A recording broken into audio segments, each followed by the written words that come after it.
Hello. Let's be honest. At some point, everyone has probably caught themselves thinking that Jewish people are a bit unusual. They don't eat pork, they won't turn on the lights on Saturdays, they spin a chicken over their heads for half the day, and somehow they celebrate New Year's in September. What's going on here? And then there are all those rituals, rules, traditional clothes, dances, those side curls called payat, and even marriages that look more like corporate contracts, complete with a detailed budget. So we look at all this and ask ourselves, is this tradition, spirituality, or just a medieval survival manual turned fan club? In this episode, we're going to find out why Jewish people are the way they are, and more importantly, why it's not nearly as strange as it might seem at first glance. Be honest, when was the last time you actually let yourself do nothing? No phone, no internet, no urgent tasks, no just one more episode before bed? For Jews, the answer is simple: every Saturday. And it's not because they're lazy, it's because it's written that way. According to the Torah, after God created the world, he worked for 6 days and rested on the seventh. But he didn't just kick back on the couch, he made that day holy. The message is clear.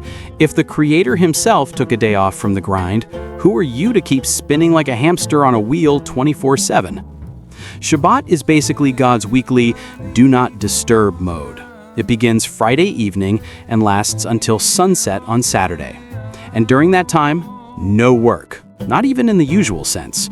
You can't even push an elevator button. That's why Israel has Shabbat elevators that go up and down automatically, stopping on every floor, because pressing a button counts as, well, work.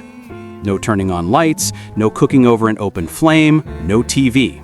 Just conversation, food, prayer, and silence. And while the rest of us talk about the need to unplug once in a while, Jews actually do it every single week. Friday night means family dinner, wine, the traditional braided bread called challah, and blessings. And you know what? There's something beautiful about that. When you get used to the idea that once a week the world just stops, life doesn't seem quite so crazy anymore. It's not weird, it's a system. Now picture this, you're sitting in a fast food place with a juicy burger in front of you. Beef patty, melted cheese, sesame bun, perfection. But if an Orthodox Jew walks by, he's not seeing food, he's seeing culinary blasphemy, because you've just broken at least 2 kosher laws and didn't even realize it.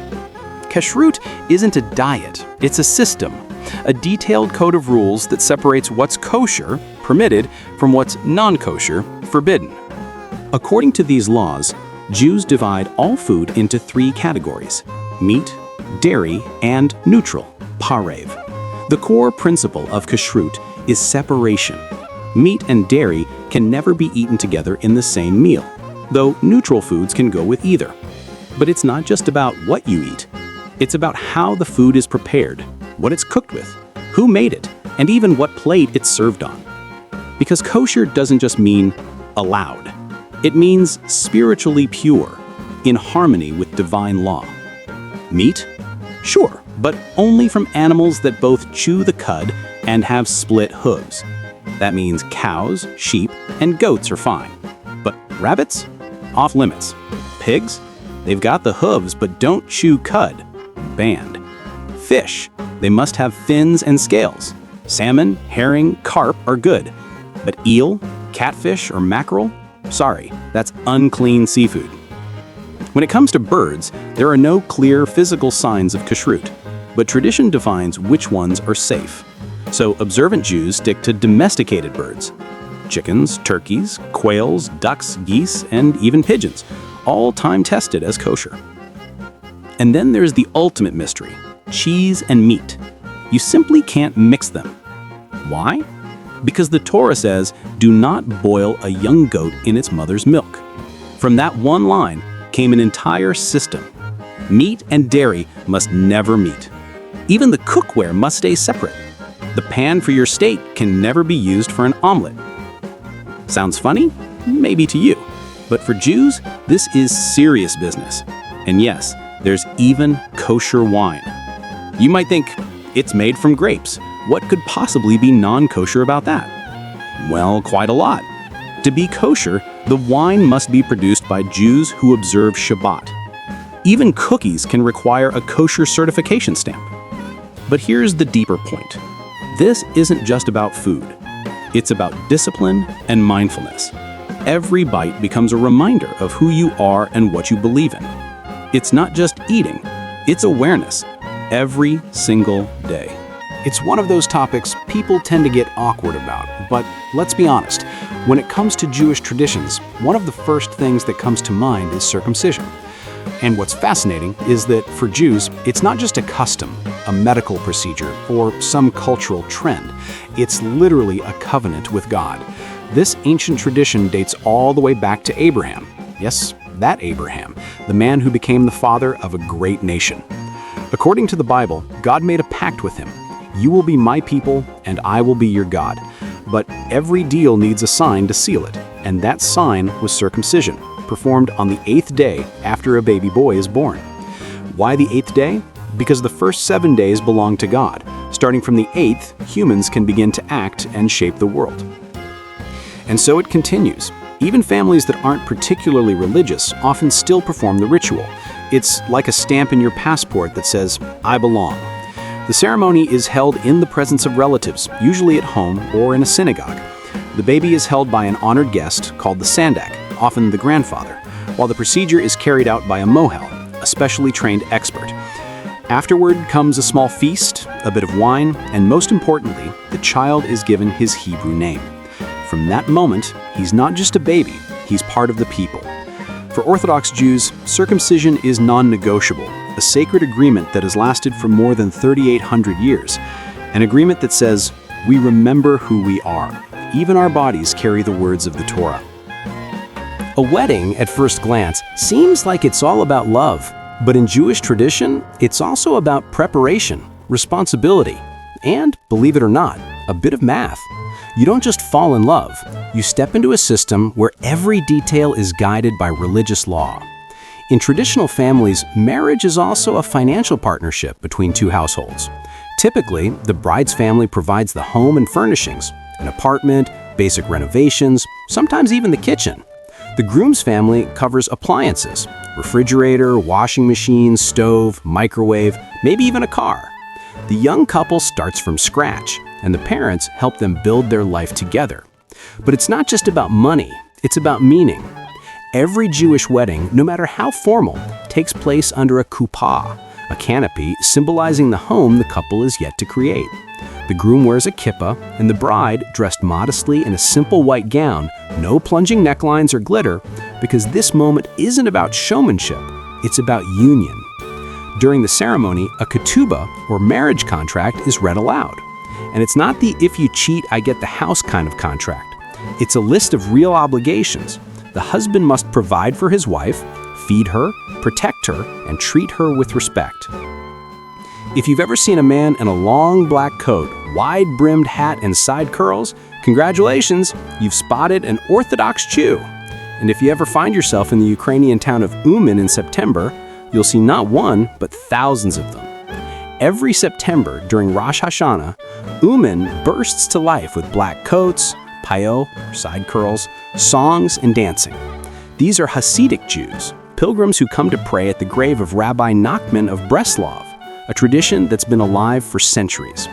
Yes, their look may seem unusual, but there's deep meaning behind it. Take those iconic payot, for instance, the curls at the temples. Where did that come from? Simple. The Torah explicitly forbids shaving the sides of one's head. Direct quote from the book of Leviticus: "Do not cut the hair at the sides of your head, nor clip off the edges of your beard."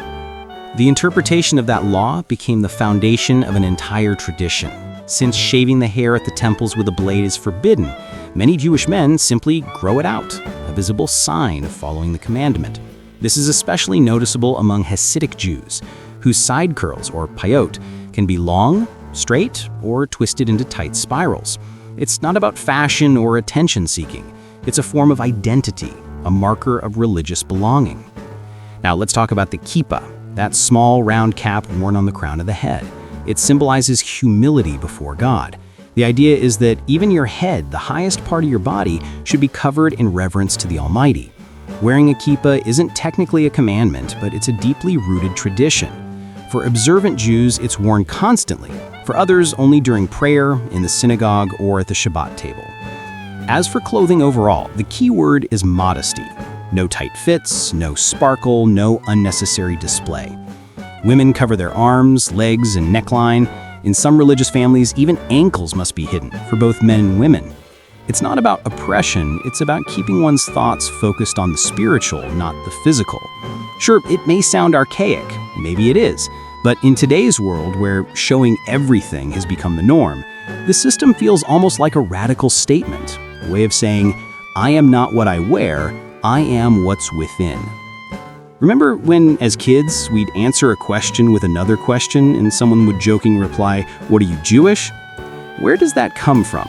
It traces back to the traditional Jewish education system. In the old-style religious school, the heder, children and teenagers weren't just taught to read the sacred text in Hebrew and Aramaic, they were taught to analyze them, to question them. The goal of Jewish education isn't memorization, but understanding, to doubt, to test logic, to seek clarity, even if the words come straight from God Himself. When studying the Torah or the Talmud, a student doesn't just read, they engage in a dialogue with the teacher, the text, and the generations of commentators before them. Instead of hearing, memorize it and don't argue, they're asked, how do you understand this? How would you interpret this law? Imagine a classroom where a teacher doesn't punish doubt, but praises it, where asking why isn't defiance, but a form of respect. That's how a generation grows up unafraid to think, and, just as importantly, unafraid to disagree. It's a mindset that teaches people not to wait for answers from heaven, but to seek them on their own. In Jewish culture, asking questions isn't rebellion, it's a national tradition. Of course, all people, in one way or another, try to take care of their families, and Jews are no exception. But there's something particularly tender and devoted about the way Jewish parents care for their children. Jewish fathers are just as nurturing and protective as mothers, and the image of the Jewish mother has become almost a symbol of unconditional love. Throughout history, the Jewish people have faced centuries of persecution and hardship. As a result, they learned to live as tight-knit family clans, always ready to support and protect one another. Because really, who will take care of the Jews, if not the Jews themselves? Funerals are never an easy topic, but even here, Jews manage to surprise. Instead of wreaths, ribbons, and flowers, they leave stones. Yes, small stones placed on the grave. And if you think that's just a symbolic gesture, think again. It's an ancient and deeply meaningful tradition. In Jewish culture, a stone represents eternity. It doesn't wilt or decay in a few weeks. Placing one on a grave says, I was here, I remember, always. The burial itself is humble. The deceased is dressed in the simplest of garments, and the coffin is plain, without any pomp or decoration. This serves as a reminder that before God, everyone is equal. There are no VIP sections in the afterlife.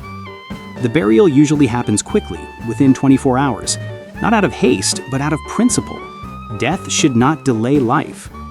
In the synagogue and at home, special prayers are recited. The Kaddish isn't a cry of despair or mourning.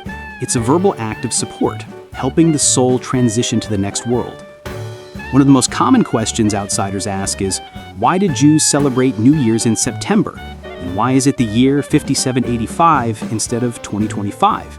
Is that some kind of ancient joke running a few millennia late? Not at all. It's simply that the Jewish calendar works differently.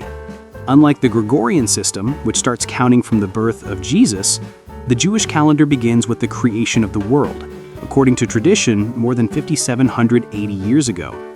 That's where Jewish timekeeping begins, and the year starts with Rosh Hashanah, the Jewish New Year, which usually falls in September or October. But it's not about fireworks, confetti, and champagne. It's a time of reflection, the chance to remember mistakes, seek forgiveness, and symbolically begin anew. People eat apples dipped in honey, wishing each other a sweet year. Because at its core, Rosh Hashanah isn't about celebration, it's about renewal from within. And then there's Yom Kippur, the Day of Atonement, the holiest and most solemn day in the Jewish year. But right before it comes a ritual that many outsiders find absolutely bizarre. People take a chicken or a rooster and swing it over their heads while saying something like, "This chicken will take away my sins." The ritual is called kaparot.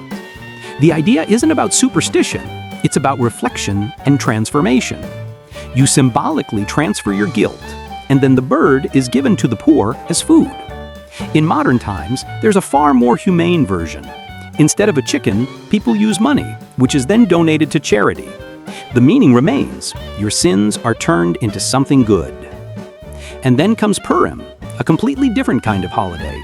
Think of it as a Jewish carnival. Masks, costumes, laughter, and noise, but with a deeper message. On this day, people wear disguises, exchange sweets, and give to those in need. But there's a catch. Charity must be given anonymously. That's why the masks aren't just decoration, they're part of the ritual. Kindness, in its purest form, should expect nothing in return. So why do people say Jews are strange? The truth is, they're not strange at all. They just live intentionally. Every day, every action carries meaning.